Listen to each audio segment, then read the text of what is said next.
Today we're going to look over the best champions you can play in all roles so far in Season 30. There are some more nerfs and changes coming next week, but these champions included here are absolutely popping off, with not too many adjustments next patch. We're going to start off with the most talked about role in the game right now, AD carry. And our first choice is Samira. We already spoke a bit about Samira in our last video, talking about just how strong she is and why she's so good at solo carrying. But generally speaking, she's just one of the best AD carries in the game. Samira has an incredible ability to snowball, especially when she's partnered up with those really strong 2v2 lanes. Tank supports are actually getting buffed next week, which means Samira is already going to get better. So if you spend the next week practicing her and getting good at her, by the time those changes come live, you're just going to win a ridiculous amount of games. Samira has fantastic burst damage, she has great mobility, she has a wind wall in a W, and tons of AoE damage and resets. She's not only brilliant in those early 2v2, she's fantastic at 2v3ing the enemy jungler too, especially when she's level 6. And whether it's an early dragon fight or a late game team fight around Baron, she can pop off and win games on her own.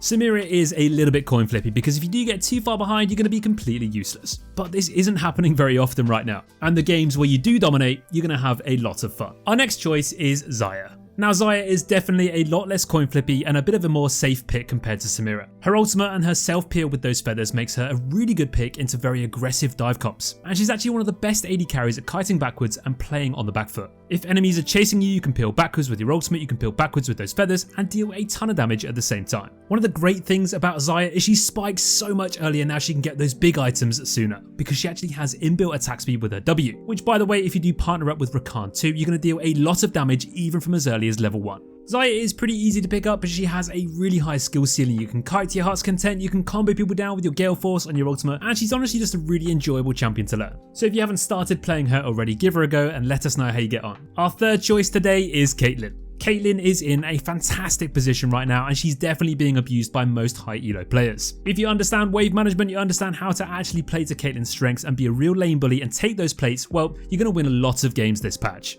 Caitlyn actually has fantastic AD scaling, which means the fact you don't actually need to build rapid fire cannon means you can get that item spike sooner, you can get a lot of AD, you can deal a ton of damage, and those headshots and traps are going to seriously hurt. Caitlyn has a crazy amount of skill expression and loads of fun combos and little tips and tricks you can use when you get good at her. But on a very basic level, if you have good understanding of lane control, you're going to win a lot of games with Caitlyn this week. Finally, just as a little extra, we also wanted to add the best one-trick pony champions for each role today. And I'm pretty sure you all know who's coming for the AD carry position. Draven. Yes, the scariest marksman to play against in that bot lane is one of the best in the game right now if you really know how to abuse it. If you're a master of catching those axes and maximizing your damage, you're going to win a ton of games this week when playing Draven. But if you haven't played him before, we probably don't recommend you try him in ranked. If you want to find out which builds and rune setups are best for any of those AD carries or any other champion in this video, then don't forget to check out our desktop app. There you can import the best build straight into your client, whether it's the most popular build right now or the one your favorite pro player is using. Click the link in the description to see it all for yourself, and don't miss out. Moving on to the jungle now, and before we get onto our choices, we are going to talk about Zac or Maokai because if you're like me, I'm sure you're just super bored of hearing about them. Plus, Zac is finally getting nerfed this week, and so is Radiant Virtue. Our first champion choice though is going to have to be Elise. Yes, this sassy Spider Queen is still winning a ridiculous amount of games, and she actually has one of the highest win rates out of any jungler right now. And one of the main reasons why she's just so good is just how much actual damage she can deal. Elise has access to a variety of different abilities in both forms, and if she lands all of it, well, she's probably going to one-shot you. She's all about landing in those cocoons and then turning into that spider and bursting enemies down in an instant. And due to the fact that she has access to all of these abilities as early as level 3, means she can run around the map, ganking everyone, diving everyone, and just getting super fed. Jungle camps don't deal as much damage anymore, which means her spiders can tank more hits, which means she doesn't really take any damage whilst clearing. So she's not really vulnerable to invades anymore, she's always in a position where she can just turn the tables around and take them down instead. She also takes objectives with ease, she can shut down and repeat gank lanes super easily, and the list of strengths just goes on. If you're a jungle main and you don't have Elise in your arsenal, it's time to learn her. Next up, we've got Nunu.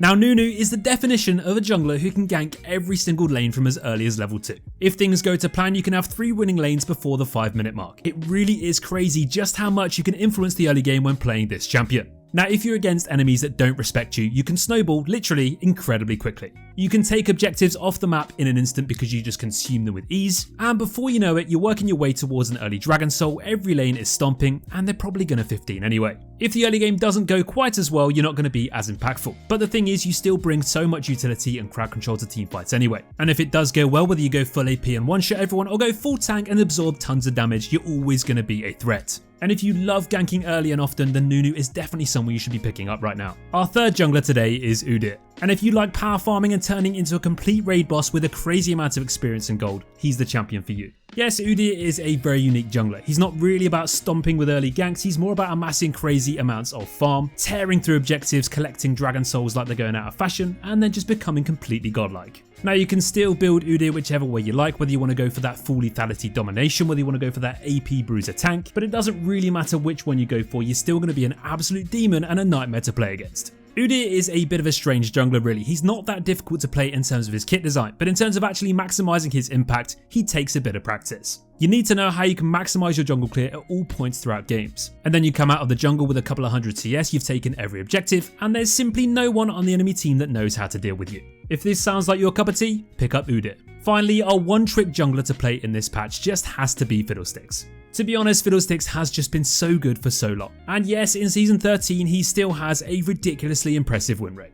Everybody thinks that Fiddlesticks is just easy to play, but actually he does take a bit more practice than people realise. From optimising your jungle clear to landing those massive ultimates and also playing mind games with your passive. There's loads of things you can achieve on this champion, whether it's just one big teamfight that wins the game or perfecting those CC chain combos to completely remove enemies' ability to play the game. All I'm saying is if you are good enough on Fiddlesticks and you do enjoy him, just keep abusing him. No one is really banning it right now, not too many people are actually playing it, but he's just performing so well. Next up, we've got the role where you take your frustrations out in a 1v1 island where half the time you're just two tanks plonking each other on the head until your team decides the game for you. That aside, there is still plenty of incredibly strong champions in that top lane, and the first one to talk about today is of course Gangplank. There are not many champions in the game that genuinely surprise me every time I see them land a combo. The damage that this champion can deal is absolutely bonkers. And 1 minute you're alive, the next minute there's a barrel in your face, and before you can even flash it, you're already dead. Gangplank is a melee hypercarry top laner and mid laner these days. This guy scales incredibly well with items, and especially when he's got a bit of crit under his belt. He grabs an Essence Reaver, he gets an Avoid Quick Blades, and before you know it, he's popping everyone down in an instant. Gangplank can be a real lane bully too though. He's got that parlay, he's got that passive which does damage over time, and if you get too close to those barrels, they're going to hurt a lot as well. Speaking of those barrels, that's really what decides a good Gangplank and an average one. If you can chain together and land those big barrels in team fights, this is easily going to be enough to one-shot enemy squishies and win the fight and probably even the game for your team. Now he does take a bit of practice, but he's just so good right now that even the average ones are doing well as well. Our second choice for that top lane is Olaf, and this guy has been dominating and stomping from that solo lane for such a long time now. The nerfs to Grievous Wounds didn't really seem to have too much impact, his win rate is still absolutely fantastic, and his itemization did get a hit too, but guess what, it hasn't made too much of a difference. Stride Breaker is still working wonders on this champion. You land that Q, you press your mythic item active, you stick on them, you spam your Q, you hit your E, you press your W for the shield, and GG well played. Oh, and by the way, once you get level 6, you now can't be CC'd, which in certain matchups just means you can roll all over them and get seriously fed super quickly. There's not many champions in the game right now that can sit in a side lane, fight against 5 people on their own, and sometimes come out on top with a pentakill. And if you pick Olaf alongside champions who can buff him and boost him like those crazy enchanting champions, well, you're simply not going to lose. I'm sure you all already know who the third choice is for that top lane. Yes indeed, it's Jax. His mini mid-scope update rework type thingy definitely sent him over the edge in terms of balance. He was already in a pretty good spot, but that ultimate change and a few other little tweaks have made him so much better overall. Jax is just the classic split push beast in the side lane. He has a lot of favourable matchups right now, he can get really strong in the early levels, and then he's a master at 1v2ing the enemy jungler too. If Jax does get ahead, it is so hard to find answers to him, and you're probably going to have to pretend he's not there and ignore him altogether, or just actually focus him as a 5-man and hope for the best. Obviously this depends on how strong he is. If he does get behind, once his E's down, he's a free kill. But Jax getting behind doesn't really happen as often these days. And if you've watched a few high elo streamers, I'm sure you're already aware just how insanely good Jax can be in the right hands. He has really good short bursty trades, but he also wins in a lot of extended fights too. And in the late game team fights, if he gets a good flank into a 5-man stun, GG well played. Our one-trick pony champion for the top lane is going to have to be Rengar. Now we nearly did actually include him in the jungle one, but in some regions people are completely abusing Rengar in that solo lane. You've got a few different ways you can actually build Rengar at the moment. You can go for that full AD assassin as usual, you can go for an AD bruiser build, or you can literally just go Divine Sunder it into full tank, which is actually his most successful way of playing at the moment, in the top lane anyway. So if you do like jumping around in those brushes, being incredibly frustrating to play against, dealing lots of damage and sponging a lot too, then Rengar could be someone you should be picking up right now. Moving on to the other solo lane now, the mid lane. And up first, we've got Anivia. She literally has one of the highest win rates out of any champion in the whole game at the moment. She's easily one of the most consistent champions in that mid lane to play at the moment, and pretty much at every single rank too. In lower elos, people just don't know how to play against it and how to actually shut down her wave clear, and in higher elos, people can completely abuse that wall and stun combo to shut people down and burst them out in seconds. Ever since those Seraph's Embrace and Rod of Ages buffs, Anivia has just got even stronger, and she was already in a really good spot already. There are so many hard matchups that she can survive now, there are so many easy ones she can completely thrive in, and to be honest, as long as you're not too far behind, it doesn't even really matter how the lane phase goes. Because as you go into the mid to late game, you have an incredible amount of damage, you have survivability, you have utility, and yeah, not only are you really hard to kill, but you deal a huge amount of damage too.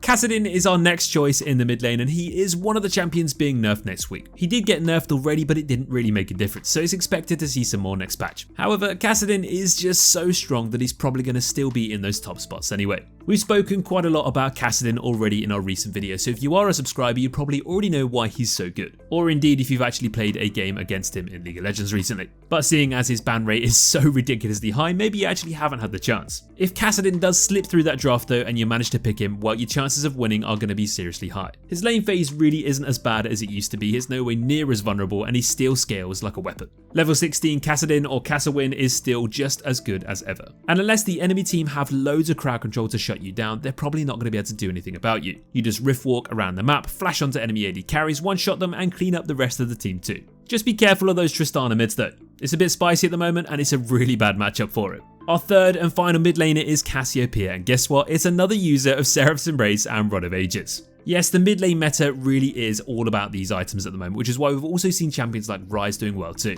But Cassiopeia in general is just a bit more consistent. She has an amazing ability to shred through any type of target, whether it's tanky, whether it's squishy. She has AoE CC in her ultimate, she has a good lane phase, she has a relatively good mid game, and she scales incredibly well. She's actually much harder to shut down than people realise because of her itemization giving her so much durability, as well as that natural sustain from her Q and the movement speed from her passive.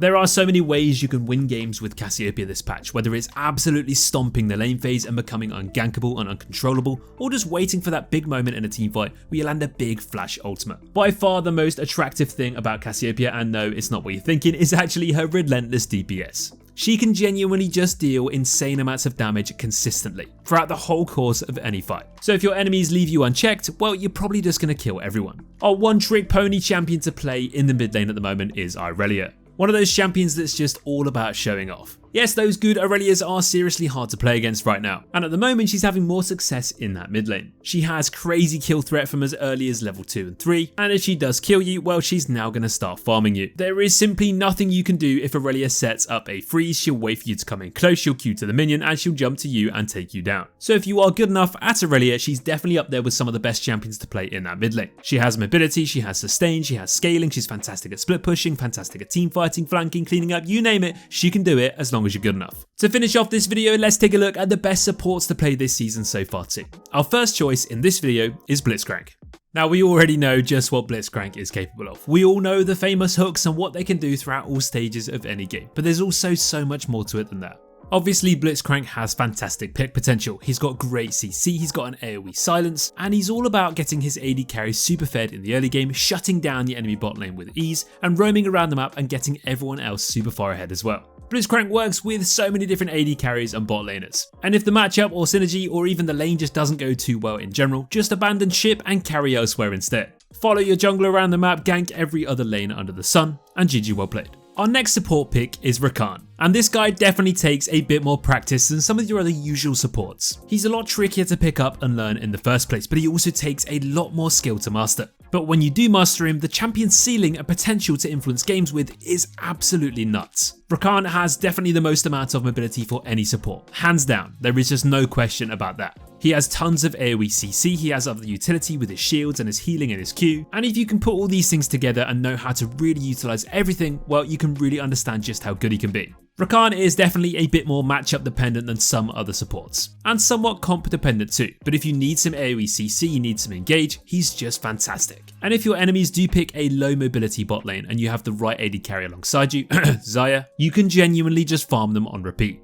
W in when they have no flash, they can't do anything. Press your ultimate, lock them down even further, and your AD carry sits behind you, just pew-pewing away until they both die. Throughout games, Rakan only gets better because his team fighting and his setup, his disengage, it's all just so impactful. So if you do want to learn someone new and you haven't tried Rakan yet, this is the perfect time to give him a go. Finally, our third support is going to have to be Sona. Now Sona is completely different to the last two supports we've just mentioned. She's all about scaling utility, sustain, poke, and just basically being an absolute nuisance while staying alive at the same time. Yes, Sona is extremely vulnerable. She's as squishy as a minion. If you do land those hooks from Blitzcrank, you're going to one-shot it in seconds. But if you're hot on your heels, you keep on the move, you can just dish out so much damage, so much poke, so much healing, and you can just outscale almost every other support in the game. Sona's ultimate can also be completely game-changing, whether it's 2v2's early game, whether it's 2v3 in the enemy jungler, whether it's an early dragon fight, whether it's a late game Baron fight, or just picking someone off in the jungle. There are so many benefits to using this ultimate well, so if you do get the hang of it and land it often, it can definitely make the difference. Sona is one of those supports you can pick with any AD carry alongside you. So if you are looking for a really consistent support to go for, one that's easy to play and one that works well throughout all stages of any game, Sona is a great one to go for. Before we do get on to the one-trick pony pick for the support role, we just had to mention the AD carry supports running riot at the moment.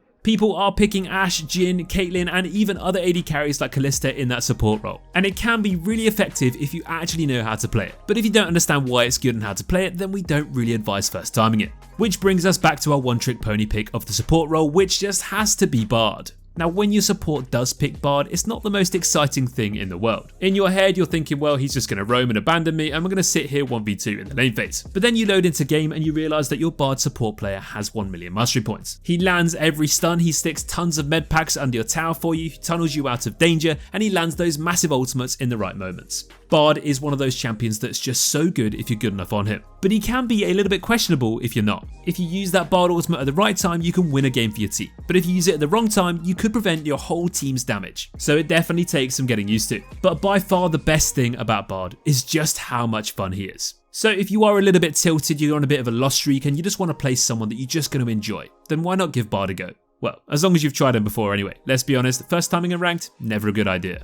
Well, that's going to bring us to the end of our quick video all about the best champions you can play in patch 13.1b season 13 in every single role.